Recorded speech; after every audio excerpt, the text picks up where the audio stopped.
Hello everyone, let's try to solve this question together. So here we have a newborn infant who is noted to have a boggy head swelling. A CT scan was done and serial complete blood counts were followed.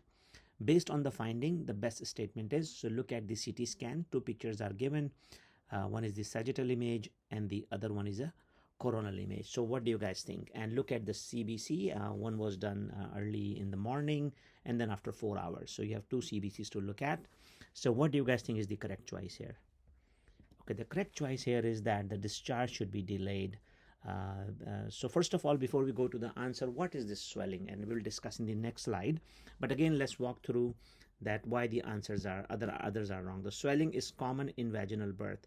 So this only you can answer if you know what is the swelling really here. So again, because this is let me reveal it. So you see that this really swelling, if you guys follow the CT scan, it really crosses the suture line, and it's a subgaleal bleed. You can make it out that, till here it looked like cephalohematoma.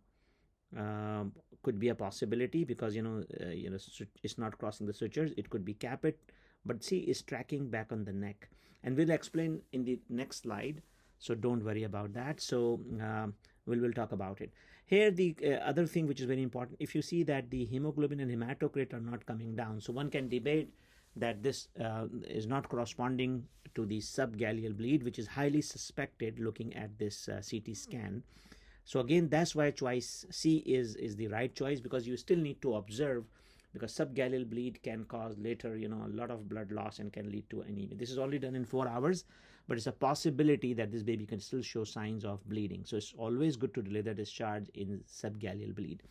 What about a risk of hyperbilirubinemia? If this was a caput, then of course the blood is already there, because in subgaleal and in caput, it's more edema than the blood, while in cephalohematoma is the blood. So if it was cephalohematoma, it would have caused the hyperbilirubinemia. And like I said, we'll explain again in the next slide. And routine care and follow-up, of course not, because this looks like a significant swelling there. So one should not just ignore that and discharge the baby home. So let me show you what we meant by that. So see here, you see the swelling again. This is the same CT scan. It's really crossing the whole head.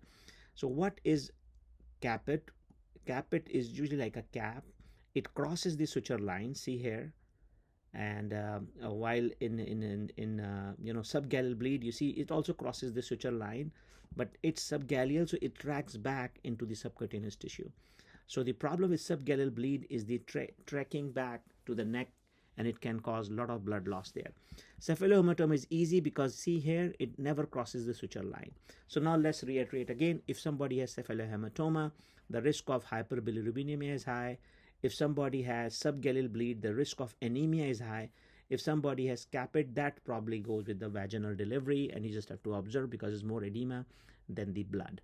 So I hope you guys have learned something together today. Please do like and subscribe to our channel, and you guys have a wonderful day. Bye.